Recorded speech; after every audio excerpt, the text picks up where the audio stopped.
To start this install, we're going to need to remove the door sill and this kick panel. So just basically get your hand up underneath here and pop it up, and then you're going to go ahead and pull this kick panel out. It'll come out in two pieces. It's going to allow us to access the 10mm bolt right here, and there's a second one over there to release this lower dash panel.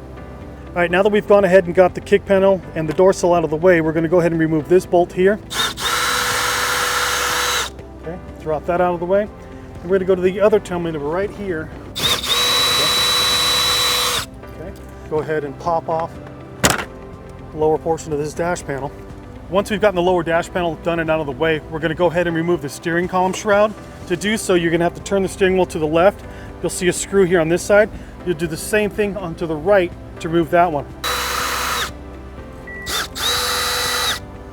Okay, go ahead and grab the bottom of the shroud, clip it down. It's going to slide completely off.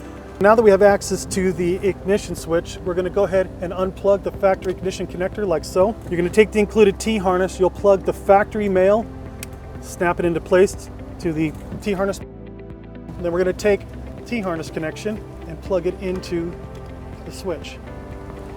Make sure you get that click into place. Okay, now that we have our T-harness connections to the ignition made, we'll go ahead and route it over to this side of the dash. We're going to point out this ground connection right here. That's where we're going to make the ground connection from the T-harness. We're going to go ahead and screw this back into place.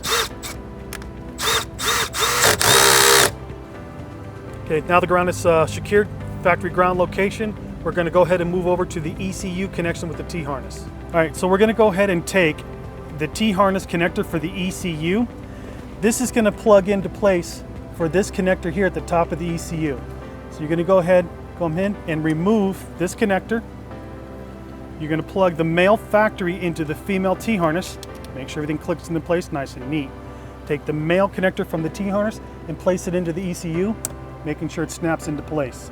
Now we're ready to move to the next connection. We're going to go ahead and remove the OBD2 connector, which is basically right up underneath the dash. It has two clips on each end. Push in on those clips. It's going to pop the OBD2 connector up. You'll see it right here. From the T-harness, we have the two OBD2 connections. So what we'll do is we'll take this black portion of it, we'll plug it into the factory, like so.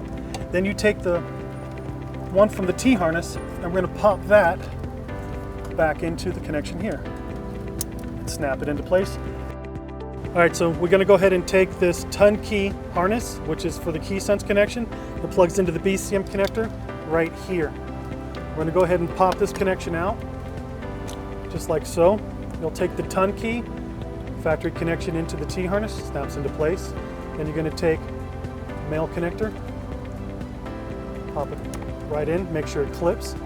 So this white with a black trace wire is going to connect to the white with a black trace wire coming from the extra wires on the 20-pin connector. So we'll pull that out. We're going to go ahead and make these two connections.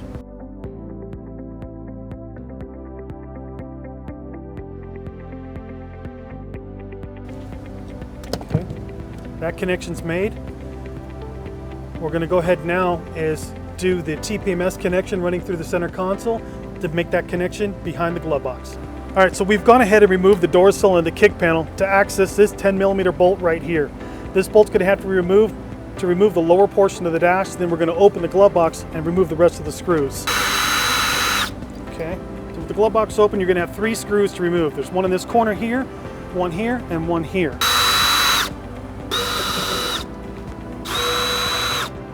We're going to have to drop down the airbag here. We're not going to disconnect it, we're just going to simply unbolt it.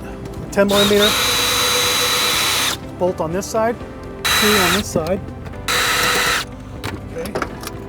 That'll drop the airbag. Do not disconnect this airbag connection. Let it hang, leave it as is. It's going to allow us to go ahead and completely drop down the glove box to access our TPMS connection right here. All right, so we've gone ahead and take the TPMS connector from the T-harness and ran it through the center console up underneath and into the area to access the TPMS connection right here. So this gray box is your connector. You're going to disconnect this connector. You're going to grab the factory connection mount, plug it into place. Again, we hear that snap. Then you take the harness and plug it into the module, and that's your connection.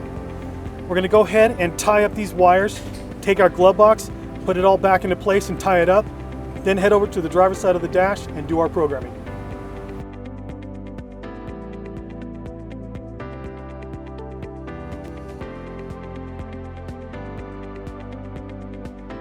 All right, so now we're ready to program the module. What we're going to need to do is you're going to need to press and hold down the program button.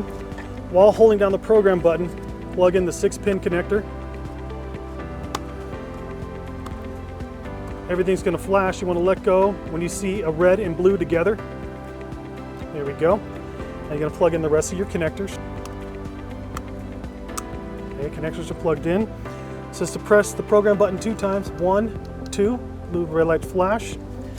Put the key into the ignition, turn it to the on position. It should turn off. We're waiting for it to come back on, flashing blue. Flashing red and blue, then flashing blue solid. Come on, there it is, there's our blue. Turn the ignition key to the off position and you are now programmed. I'm gonna go ahead and do a test start. Press the lock button 3 times. 1, 2, 3. Ignitions will power up. Vehicle runs and starts. So we're going to go ahead and basically tie everything up, lock it back up in the dash, put the dash panel back in place.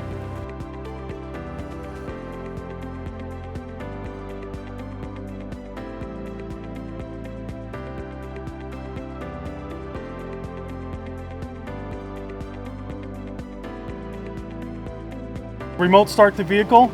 Lock, lock, lock. Vehicle activates. Ignition's on. And it starts. Okay, so to do a takeover, you're going to unlock the doors. Doors will unlock. You'll open the vehicle. You're going to step into the vehicle, close the door. You're going to put the ignition key into the ignition, turn it to the on position. Step on the brake pedal. That will disengage the remote start. You can now put it in gear and drive away.